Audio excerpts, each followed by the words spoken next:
So I finally got the lights done on the tractor. I opted for a magnetic mounts for the lights versus hard mounting them. I saw it on Tractor Buynet forum. Actually, somebody mentioned that they did that, and I thought that was a really good idea because you hit a branch or something like that, you're not going to destroy the light or destroy the bracket or anything like that. You'll just maybe knock the light off, maybe onto you. Hopefully it doesn't hurt you or anything like that, but at least, or it'll probably more likely just slide down the ROPS system versus breaking anything. The other nice thing is infinite adaptability. You can move them on the inside, the outside, up at the top, down towards the bottom, point them back, point them forward, whatever you need to do. I think I have a little too much wiring between it. I think I just kind of strung it out and was like, okay, this seems good, enough flexibility, add a little extra, and it might be too much. I am also going to probably put a third magnet up there just to hold the wiring in a kind of a little bundle, and then that way I can make some quick adjustments as necessary. And it doesn't have to be a very strong magnet. The magnets that I ended up buying, there's a link for everything down below. I got like these 88-pound magnets, and they're pretty strong. They will slide on stuff okay-ish, but they'll also probably scratch up the paint, so I wouldn't suggest sliding them. I'm not going to say I'm best practices. I'm not an expert in electronics. I have some background or some feedback from a master mechanic I used to work with who pretty much did all the vehicle wiring for the company that I worked for. So I think what I'm doing is pretty good, maybe not 100% perfect. So I guess my thought would be, you can take what you like and change what you don't. So I'm trying to do, I was told crimping is better than soldering because the solder can break with vibrations, the crimps will not. There's also another benefit with the crimping is that, especially with the couplers that I'm using, they already have the heat shrink insulation kind of built into them, and I think it weather seals them much better than some of the other heat shrinking out there. So the tractor that I'm doing this on is a LS G3038H, but it's pretty much going to be somewhat similar to any tractor. I did add a relay. I added the inline fuse. You'll see all this. I'll walk through it here in just a second. It's a few hours of a project, stringing wire, cutting, stripping wire and all that stuff. I do suggest getting like kits of connectors and all that stuff. It's really handy to have those on available when you need them, as versus like, oh god, I got to go to the store now and buy them. You can buy kits on Amazon. I have one kit. The kit's listed down in the description below. It's just super handy to just buy them, and they're relatively inexpensive, 10 bucks or whatever, 15 bucks, depending on the kit. And then you have them on hand. One embarrassing thing I'm going to note right now is that I made a mistake when I did my wiring. So LEDs don't work, you can't reverse the polarity. So, you have to go positive to positive and the negative to negative. A diode is one direction. So the electricity or the current can only run one direction. I mean, theoretically, if you put enough current through it, you could fry the diode, I think, and run it backwards. But then with 12 volts, I don't think you're going to have to worry about that. I somehow crossed the two wires, and I turned on the system to check it and see everything was working, and the lights wouldn't come on, and I was confused. I started tracing back, with the multimeter, trying to figure out where I might have had a bad connection, because I knew that my wiring was flawless, of course, But, I was like, did I not crimp something? Did I, what it was, and I don't know how I did it, brain fart. As I was crimping in wires, I just swapped the two leads, I put the red with the black and the black with the red, and sure enough, neither of the lights worked. I found it fairly quickly, because I was able to just, hop back to different points to see if I had voltage. I identified it quickly. I had to cut the wires, and then redo them. But it was no big deal. I just, just put couplers on and switch the wires. If you like the video, please give me a thumbs up. If you want to see more videos like this, feel free to subscribe. I just do random projects, I guess, and photography stuff.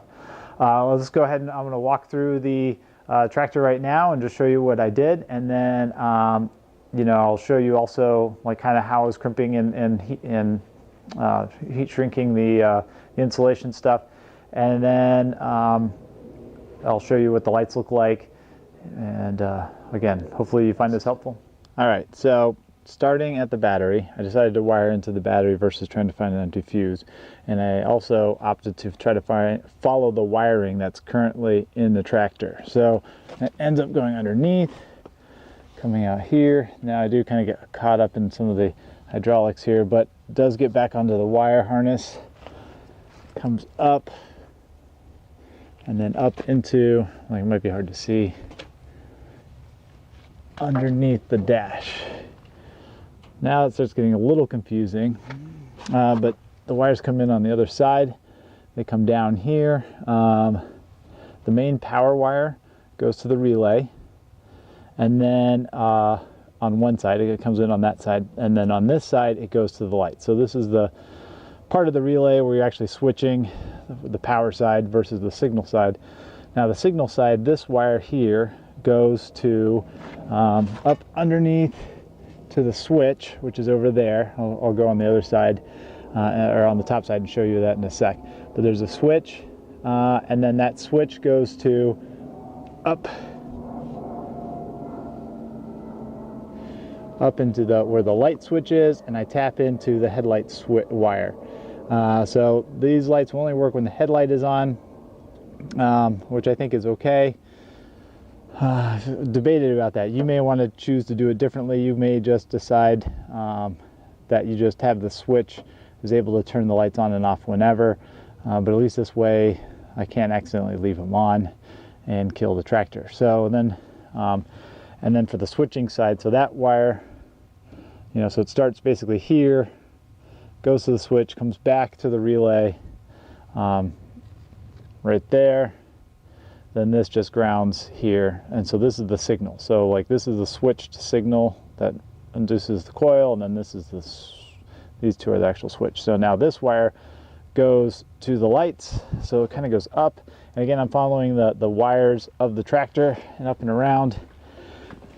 Comes down here, and then it follows this wire bundle, which is normally there's a cover here fed into there, so I'm just feeding the wire in, and then we go underneath the seat. I'm gonna go to the other side.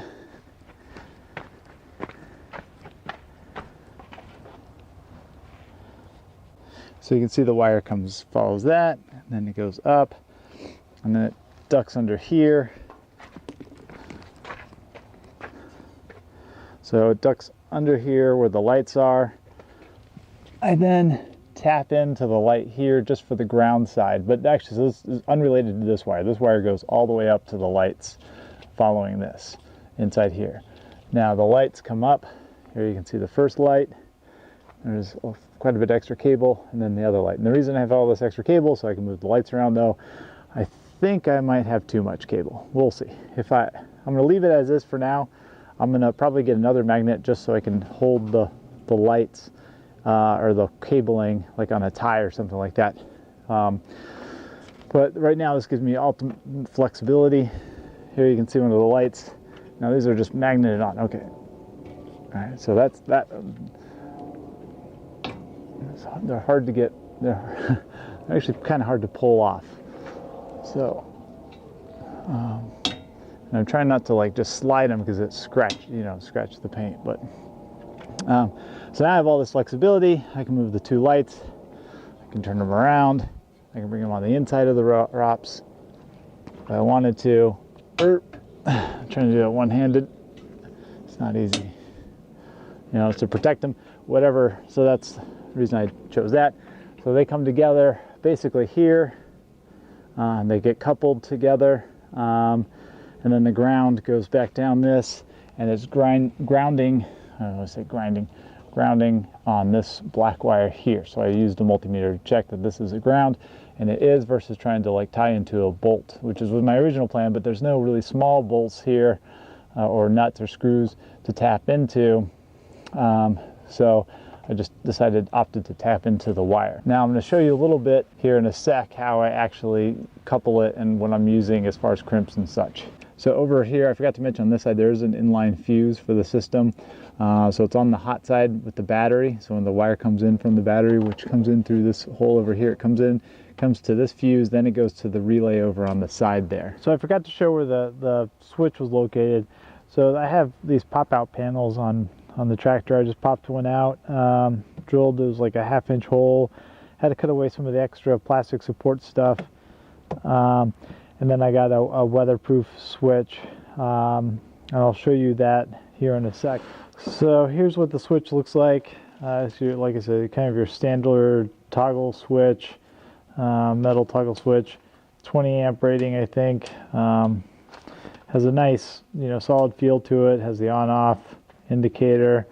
Well, this one looks like it got really worn off there. And then it has this rubber boot that goes over it to weatherize it, supposedly. So that's what I'm using in the tractor.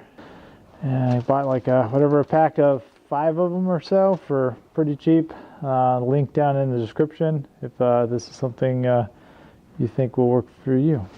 And so here's an example connection that I'm about to make. So this is wiring the 2 lights together, and what I did is the way I do the T-tap, so I have the 2 light wires coming together here, like the positives together on one side, and then this is going to be the power to the battery, basically, or to the relay, actually. This is going to be a ground. I'm just going to run this down the post. I found a wire that I can tap into for the lights that's a ground, and I'm going to do that. So so instead of creating some weird funky thing, it's just 2 wires coming together on this coupler, and then being crimped in. And then of course I have this protective wire coating stuff. So just to give you an idea, so I've already crimped on the end, or removed the insulation, stripped this wire. It's a fairly simple process. You can twist it a little bit, stick it in, and then this one's a little bit larger of a coupler than you use if you're just coupling the same size wire together. But that's because I was putting 2 wires together on the other side. So there's 2 16-gauge wires here, 1 16-gauge wire coming out. And then I like these particular style of heat shrink because it seems to seal really well and shrinks up really well. So I'm trying not to burn it while I'm doing it. And then I found this lighter here that has that like torch style flame. It's very convenient. There you go. So now that crimp is made. I'm gonna let it cool down a little bit. If you wanted, you could add another heat shrink sleeve over this just for added protection. I'm not going to do that. What I'm going to do is I'm going to shrink the other wire here for positive, and then I'm going to put some more of this plastic stuff and then run it down the length of the ROPS here. All right, so I created this simple wiring diagram just to give people a little bit more information exactly how it's wired. So the battery is on the left there. So when I was tracing that first wire from the battery, this is the wire that you'll be looking at, and it goes through a 10 amp fuse, which I didn't initially show, but I show a little bit later. So it's an inline 10 amp fuse, it just takes a regular automotive fuse. Then that is on the power side, or the switch side of the relay. So and then eventually when the relay is turned on, the power goes all the way to the LED lights. Then the second part that I showed was it goes from the light switch behind the dash. It then goes to the actual switch that turns on and off the lights. And then it goes to the relay, and that's what basically signals the relay to turn on or off. And then it goes to ground, which is then, it's very simple, just goes right up to the bolt holding the relay on the bracket there. So pretty simple system. Wiring, it's a lot of wires and such, but the actual wiring diagram itself is fairly simple. All right, it's probably really dark to see, but let's see. I check the lights on the tractor. So I'm gonna turn the tractor on now, and then, all right, there you go. The headlights, there's a yard light, and now the new lights that I just installed on the ROPS. That is actually pretty impressive. They have quite a span. It's not quite shown on the camera as well as I'd like. You definitely see it with the human eye a little bit clearer. There's a tree way out in the distance. So they're lighting like 50, 100 feet or so. So it's pretty nice. Yeah, all these things are going to be so nice in the wintertime. Look at that. Headlights, new lights. Oh. All right, I'm going to turn them off before kill the battery in the tractor. All right, that's pretty much it. If you have any questions or constructive criticism, leave them in the comment section below. I'll try to get to it or look at it, and I do read it. Trying to think if there's any other tips and tricks. Nothing that I can think of off the top of my head. Like I said, I have some links down in the description below for the things that I've purchased for this project. I hope you found it helpful. Thank you.